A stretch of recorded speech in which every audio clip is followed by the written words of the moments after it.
Hey, thank you very much. So the first talk is by Lawrie about infinitely many 4D SCFTs with A equals to Z. Please. Okay, that's great. So first, I just want to say thank you to Marcus and Gary for inviting me to come back on the seminar series and give this talk, which I hope will be very interesting and fun. I'm working with one screen at the moment, so that means that I can't see any of the participants or any of the chat box. So if there's any questions, please just yell them out at me and I will be happy to answer them. Okay, so this is some work that I'm going to tell you about where we studied four-dimensional superconformal field theories with A equals C, and I'll explain what this means in a moment. So this is based on a series of papers that I've been writing in the last year or so with Monica Kang and Jae-Won Song, and then one paper which came out towards the end of last year and one which should come out next month with the same authors together with Ki-Hong Lee. So the first question that might be going through your mind is, why am I wanting to think about sort of families of 4D superconformal field theories? So let me just spend a few minutes telling you at least my personal motivation for thinking why this topic is interesting. So as physicists and as string theorists, high energy theorists, whatever classification you want to give us, I think quantum field theory is one of the most interesting topics and tools that we have. It has a broad range of very diverse settings where it's useful, which I sort of plot on some kind of interpolation here between sort of real world physics, standard model computations, and then, you know, BSM, got still very, very practical real world adjacent at least. And it goes all the way through much more mathematical concepts, the modular tensor category, for example. And then I put some question marks here because I'm sure there's some very, very abstract bit of math which is connected to quantum field theory, which I'm not aware of. But the takeaway is that quantum field theory is extremely useful. It can be used in a lot of different contexts. And one sort of very motivating question is, can we understand better what kind of quantum field theories are possible? And this is generally quite a hard question. So when I ask what kind of quantum field theories are possible, I'm talking about theories which are consistent quantum mechanically. And this often means, you know, one has to check careful things like whether the theory admits some kind of anomaly that renders it inconsistent, etc., etc. And just over the general class of quantum field theories, this is quite a hard problem. So there's obviously a way that we can make this more tractable, otherwise I wouldn't be giving that talk, and that is to add symmetries to the problem. Symmetries always reduce problems in physics. That's what we learn in undergrad. So I will add two symmetries. I will add supersymmetry. So supersymmetry tells you that there exist some quantities which are protected from quantum corrections. Similarly to how in the minimal supersymmetric standard model, the Higgs boson mass is protected from quantum corrections by the supersymmetry. And the other symmetry that I'll introduce is conformal symmetry. So in the renormalization group picture, a quantum field theory exists somewhere along the renormalization group flow between two UV and an IR conformal field theories. So studying the conformal field theories that live at the endpoints of these renormalization group flows already tells us a lot about the quantum field theories that live along that path. Okay. So how do we characterize a conformal field theory? So one way to do that is to say, I have a conformal theory. Let me put it on some complicated background. Let me put it on an arbitrary four manifold. And what happens is the conformal symmetry is broken because that four manifold contains curves or other submanifolds that are of finite volume and so on. And obviously there's no scales in conformal symmetry, and those are broken by these kind of effects. And these effects are captured in the following way. The expectation value of the stress energy tensor is parameterized by two numbers, which I call C and A here.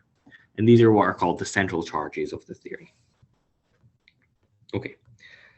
And there exists something called the A theorem, which tells you something about this central charge A.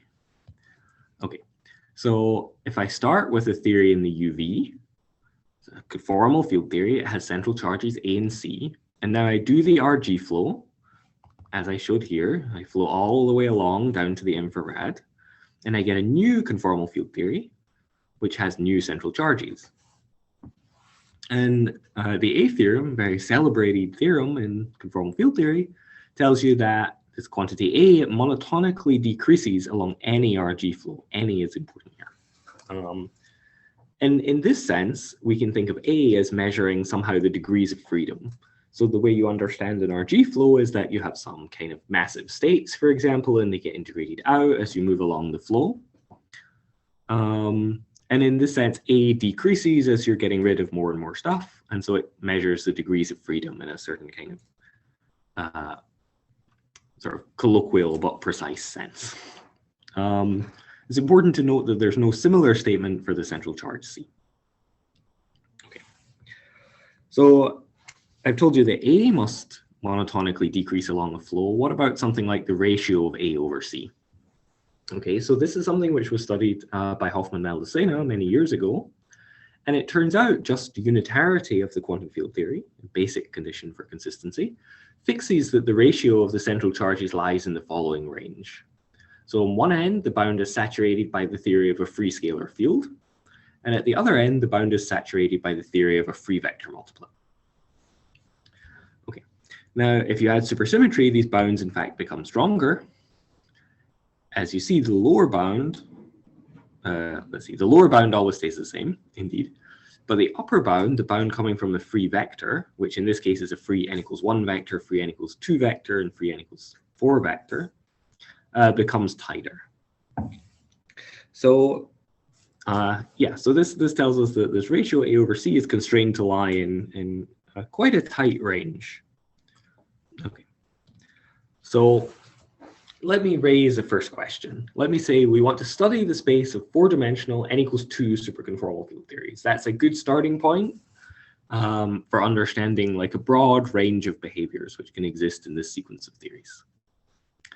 Okay, so I've kind of drawn the landscape here in this sort of black box. And there are different physical constructions for different regions of this landscape. So in blue, there's this very well-known class S construction, which I'll review in just a moment. There's another construction which involves taking 60 theories with 8 supercharges and compactifying them on a torus. That also seems to provide a somewhat large region and somewhat disjoint from the class S region. Although this overlapping set we actually studied recently in a paper with Florent Bohm, Monica Kung, and myself. And you see this very tiny overlap here is very deliberate. And there's another sector, which I would call the A equals C sector, which we're going to focus on today. And the A equals C sector, as you can see, contains this purple line, which corresponds to theories with n equals 3 and n equals 4 supersymmetry. And one interesting thing to note is that theories with A equals C precisely, this red sector, were, I would say, pretty rarely known until, a year ago. And this purple curve was much more dominant in this region. So one question that we might want to ask is just what is the structure of this region? And I will tell you in a moment why this particular region is particularly interesting. But first, let me digress slightly and talk about this class S sector. So class S was introduced in 2009 by Gajoro and Gajoro-Murnitsky and works in the following way. You start with a 60 theory of type G, the 62,0 theory of type G. You compactify it down to 4 dimensions on an n-punctured genus G Riemann surface. And there's some data describing the punctures that I just mentioned, which I won't go into the details of here. And you put all these ingredients together and you build yourself a 4D n equals 2 superconformal field theory. Wonderful, right? Okay. Now, the fact that you can build this out of an n-punctured genus G Riemann surface gives you a lot of mileage and has been very productive for this field. So you can do something called the Tinker Toys. So the Tinker Toy says that each punctured Riemann surface admits some pair of Pans decomposition. This is just a mathematical fact.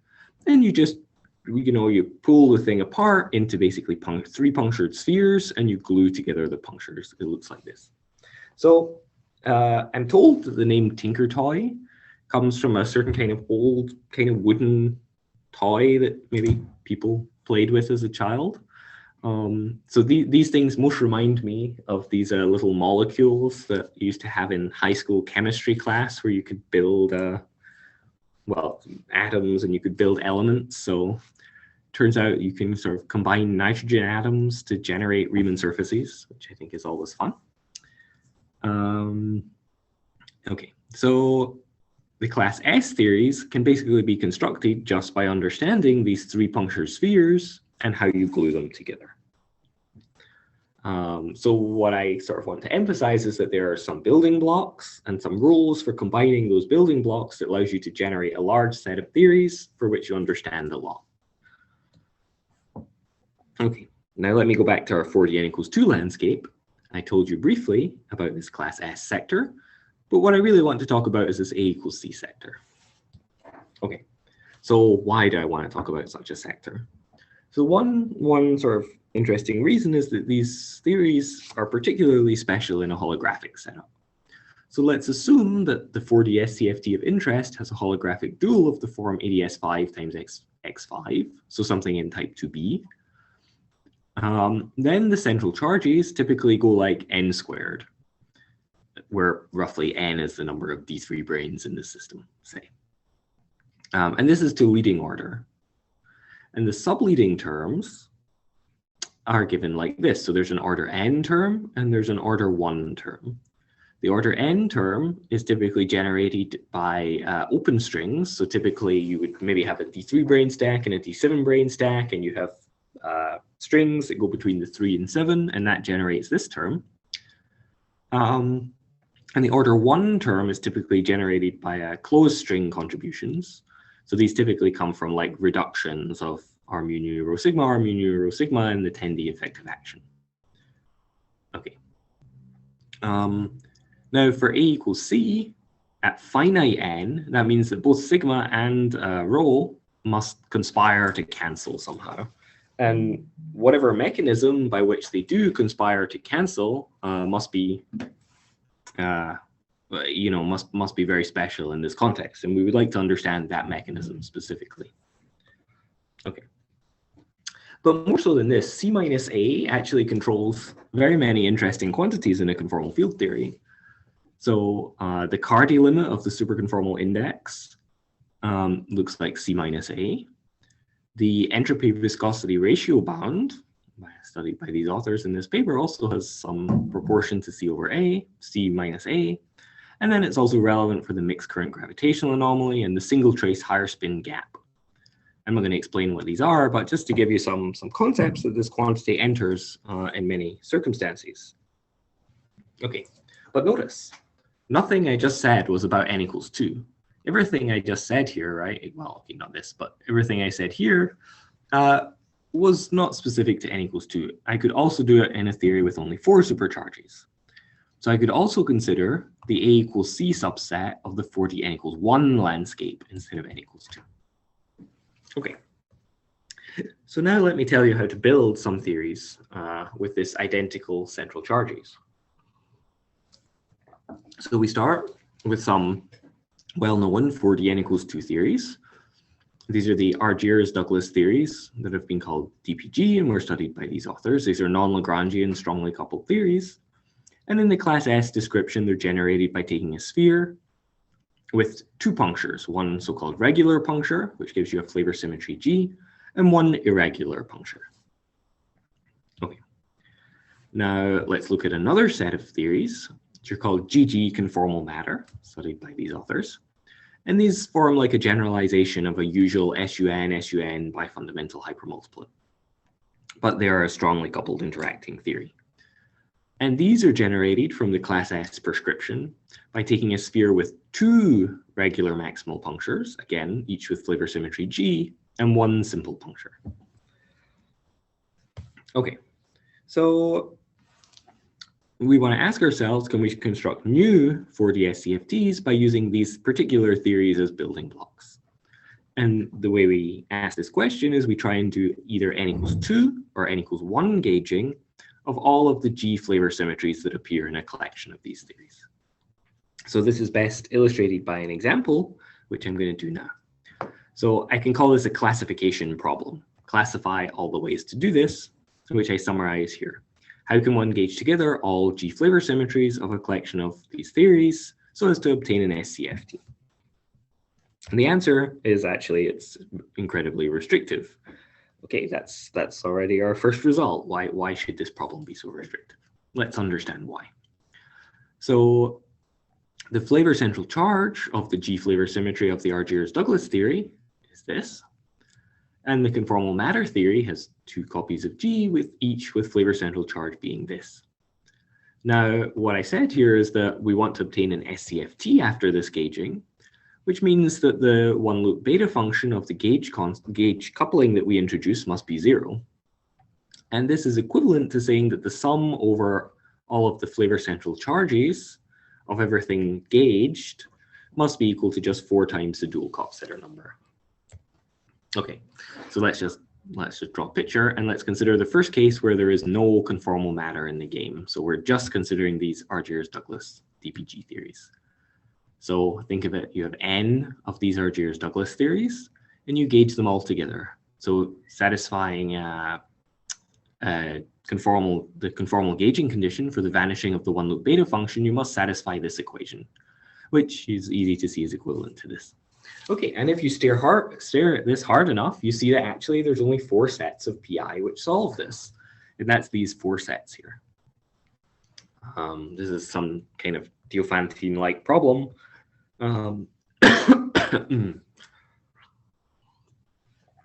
For which one can just see the answer. Okay, so let me take you now on a brief digression before we finish the classification problem. And that's an old story about D3 brains probing an orbifold. So what we know from, I guess, the 90s is that a stack of L D3 brains probing a C2 mod gamma singularity leads to an affine quiver gauge theory, ADE E6, E7, E8, where obviously whatever's in the node is a SU gauge group. But can we generalize this from SUN to some other group G? So there's 2 problems here. First, I need to understand what is the link between 2 G gauge nodes next to each other. And we need to understand what it means to do something like this. If this is just G, then what is this, a half G? What does that mean? So part of the problem to understanding this generalization is understanding these 2 questions. And in fact, such a generalization exists, and it's exactly the solutions to the classification problem that I mentioned here. Let me go back to it. So here, this is just a collection of conformal matter theories gauged together in a ring.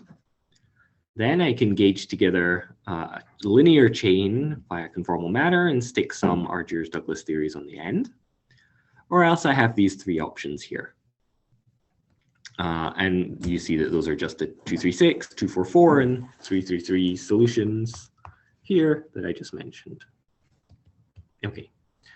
And when these Argyres Douglas theories are Lagrangian, which happens in some very special cases, then you recover the affine quiver gauge theories directly. So this is sort of the direct generalization of D3 brains probing an orbifold.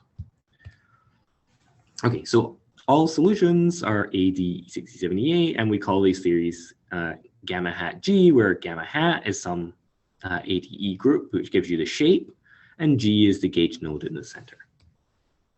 Okay, so when there is no conformal matter in these theories, i.e.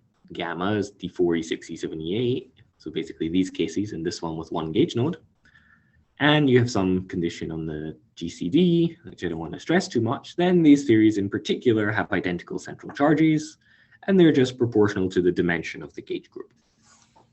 So the first question you might ask is, I told you about class S. Do these theories exist inside of the class S construction? And the answer is not, obviously. The reason is because if I look at like the 333 here, this involves a trivalent gauging. And this is not something which corresponds to a pair of pants decomposition of a punctured Riemann surface. So this is why I drew the A equals C class not inside of the class S, because typically they are not. And there are 3 cases where there is a class S description as a 1 punctured sphere. But it's not clear what the physical mechanism is that relates these guys. You have 5 more minutes. Thank you. Okay, now one can ask the same thing about the n equals 1 classification problem. And I'm going to do this one slightly quickly since Marcus just kindly reminded me of the time. So the n equals 1 problem has many more solutions, even if you just look at the theories without conformal matter, which may have A equals C. So now you have to solve this Geofencing-like equation, and these are all the solutions. There's a very large number of them, but that's okay. Okay, but not all such of these things flow to interacting theories with A equals C. So one has to use some A maximization to determine whether there exists a consistent superconformal R symmetry. And one has to check that no operator crosses the unitarity bound, which would indicate like a decoupled free sector in the infrared, which would spoil this A equals C procedure. But in fact, we sort of exhaustively checked this in this paper with Monica, Kihong, and Jaewon. And almost all combinations do lead to theories with A equals C, again, if you satisfy some GCD condition, which is fairly tame. Okay, now if you want to see the ADE classification in n equals 2, you needed conformal matter. But if you start including conformal matter in the n equals 1 case, you get much more complicated sets of diagrams. Here I've only drawn the ones with up to 3 gauge nodes, and it really explodes exponentially. So one question which I would pose would be, is there a known classification problem for which this is the solution, similar to how the ADE was the solution for the n equals 2 classification problem? Okay. Now let me briefly tell you some of the features of these theories. So one can compute the Schur index. So the Schur index basically counts certain protected operators that exist in this theory. It's defined in the following way. And for DPG, the Argyres Douglas theories, without enhanced flavor symmetry, the index has a known form. And so for the gauge theory, say I take this E6 hat G, you can compute the index just by doing some integral of some pletheistic exponential. Okay.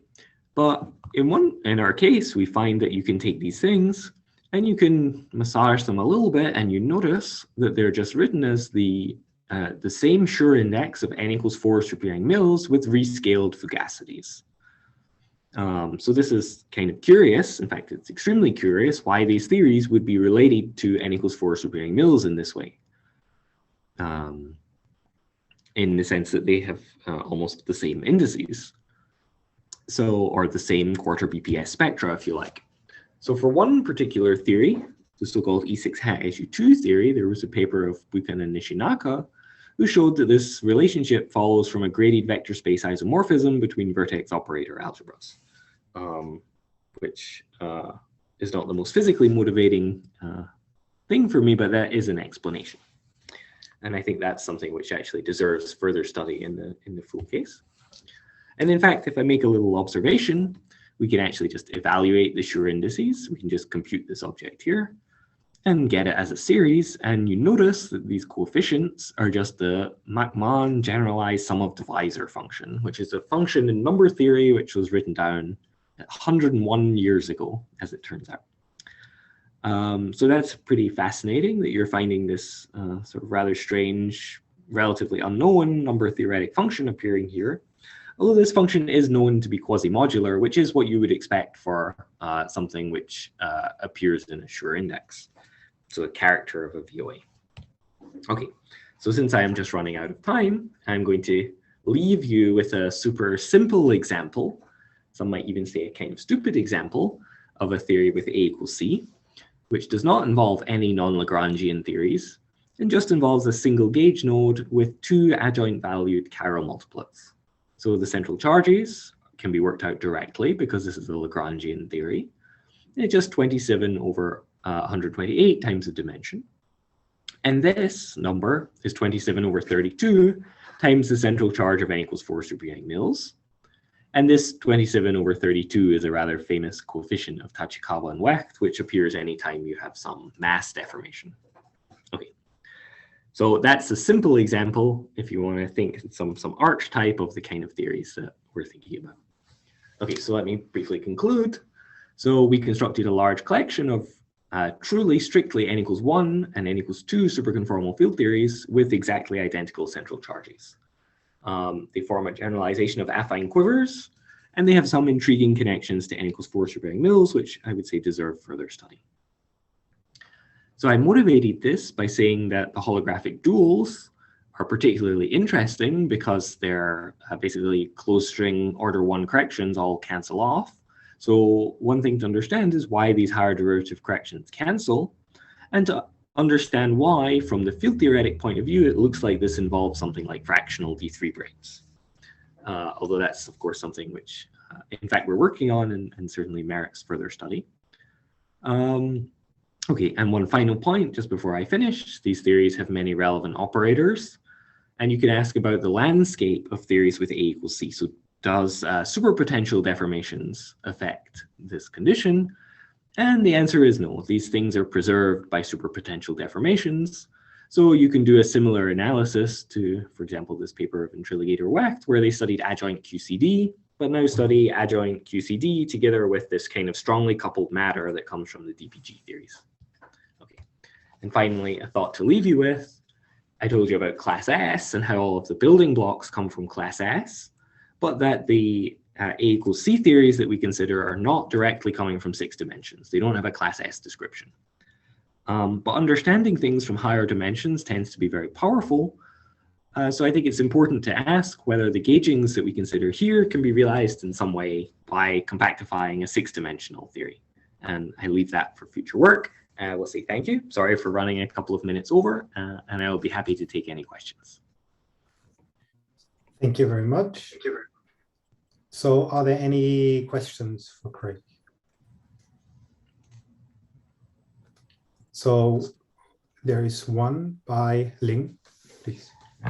Yes. Hey, Greg. Can you just, so you mentioned the 6D origin of these theories might be interesting. What about starting from 5D? Would that be easier to study in some sense? So just a circle compactification from 5D?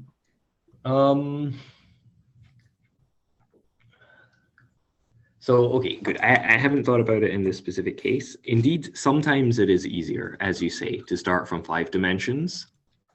Yeah, so the distinction is basically when you go from 6 dimensions to 5 dimensions, if I do it in 2 steps, 6 to 5 to 4, sometimes when you go to 6 to 5, you have to do some complicated kind of automorphism twist or something on that circle. Yeah. And that one's hard to understand the uplift, but certainly from 5 dimensions, sometimes it's easy just to go 5 to 4. If that's the setup here, which I don't know that it is, although I could imagine it, yeah, certainly 5 dimensions would be particularly helpful. Of course, once one has a 5-dimensional description, I would immediately ask, well, what's the 6D uplift? Right, of course, dimensional theory. But yeah, indeed, this is sort of a good initial step to understand.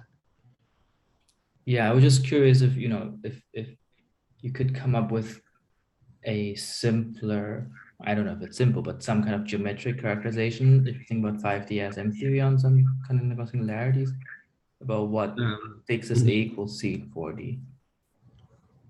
Yeah, okay, that's a very good question. So indeed, I was thinking about the same thing in the context of 6D. Right. Like what would be the geometric quantity that engineers the difference of C minus A? But indeed, maybe that question is more tractable in M theory rather than F theory. Yeah, it's so the reason it's a bit more tricky in M theory is that you don't have the same intuition of the holographic duals. So these things typically have type 2B holographic duals because you think of them as generalizations of D3 branes. And so you can sort of understand that the order 1 corrections are coming from these kind of closed strings in type 2B, which you can understand. However, thinking about it in M theory, yeah, well, let me just say that there are bonuses, as you say, but I think there are also further challenges. Okay. Thanks. Yeah. Yeah, thanks. Okay, one more quick question by Federico. Hey, Federico. Hello, very nice talk. I wanted to make a comment expanding a bit on this question by Ling. I think that you can find other theories with A=C from type 2B compactified on non-compact single hypersurface Calabi-Yau. Just the same setup of GG prime, but with more generic single hypersurface. And it would be interesting to see if the theories that you find are overlapping with this other construction. Yeah, so I think this is a good point, and actually this is a point that I should perhaps have mentioned during the talk. So there are these theories. Basically, there's a family of AD theories in Federico's notation GG prime, an infinite family of these things which have A equals C. These ones typically do not overlap with the theories we're writing down here. There's also some theories which are, I think, AE, which have A equals C. And in fact, I think they're in the appendix, perhaps it's of your paper, Federico, is that right? Yes. Very good, very good. There's some more theories there, which we also checked, and there are a few which overlap, like at very low ranks, like when the gauge group is SU2, SU3, etc.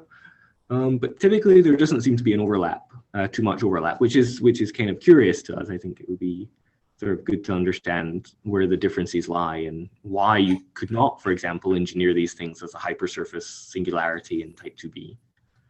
I see. Okay. Yeah, I agree. Yeah, I think there's a very interesting connection there. Thank you. Okay, so let's thank Craig again. Thank you for having me.